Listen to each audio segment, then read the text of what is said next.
the late afternoon on Tuesday, Roy Staab finished an artwork in a very strange place in Milwaukee. It's a little green dot in the middle of the Industrial Valley. It's rotary at the corner of 25th and Canal.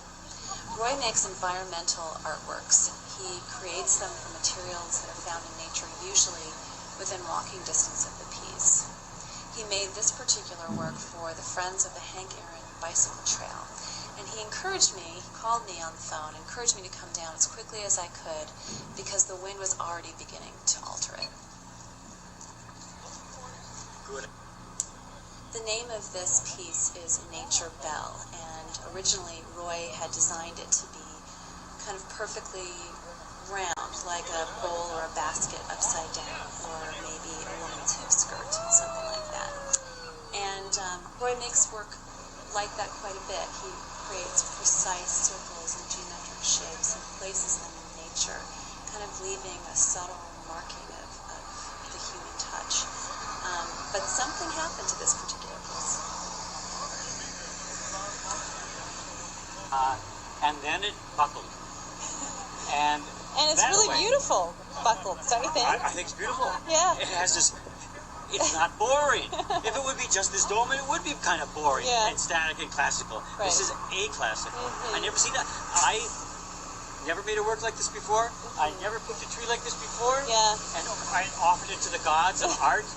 And that's what art's about. And I'm an old guy, and I think this is very important to do as an old guy, to do new things. And get surprised by your own work. Yes. Yeah.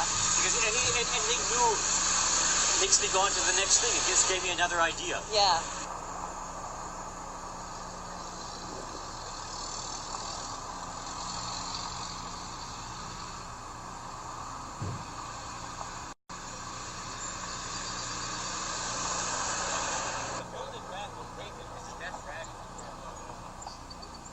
So it's up in the air now, there's a few things sticking out that it's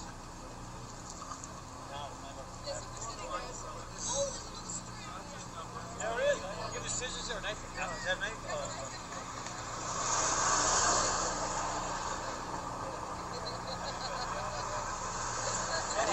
It's a different kind of, my art, I'm sorry to say, is a little bit different than most public art pieces. It's for the moment, and it's supposed to be surprising. Yeah. Just that little twist. Art has to be that, the new invigoration, the new change from the traditional. And that's what I think I have here. Yeah. Because it's a total new experience. It's like going inside a Calvin Klein.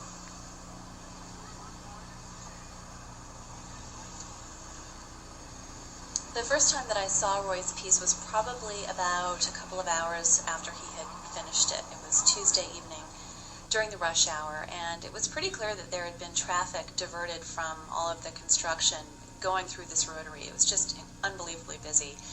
And it was a very odd scene with all of these cars zooming around this rotary, and this very kind of still bell also turning slowly in this little green patch of nature in the middle of all of this.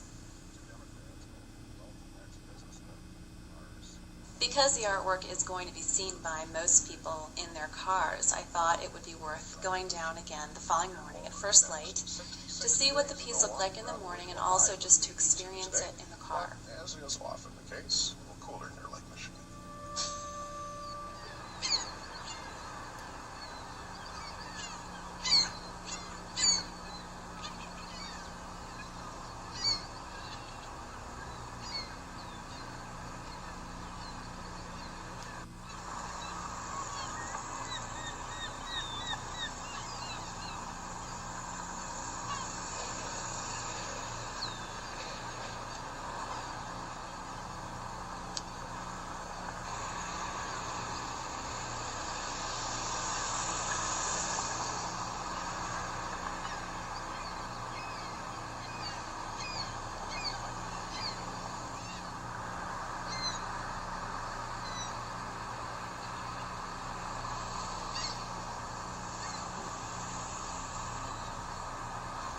I have to say, this is definitely a very loud, cranky intersection. The noise is just nonstop here, even at 5:30 in the morning, which is when I returned on Wednesday. The bell, of course, is a silent bell, or nearly so. It does make kind of a rustling noise. what it does make us aware of are the forces of nature around us that we probably aren't thinking about. So on a windy day, the artwork is going to sway and dance around, and on a still day, it's going to be calm also. Seeing this artwork in the car does not compare in any way to seeing it up close and in person. You really have to walk around it and inside of it. Nature Belle is going to be up for about as long as it can remain together. Roy's man-made gesture is slowly going to recede as the winds and the rains pull it apart. Roy estimates that's roughly 3 months or so. Roy Staab is truly one of Milwaukee's gems, a very underrated artist here. He creates ephemeral works like this piece elsewhere in places such as Japan, but he rarely is tapped for a commission here, which makes this all more rare. This is Mary Louise Schumacher. I'm a visual arts writer for the Milwaukee Journal Sentinel.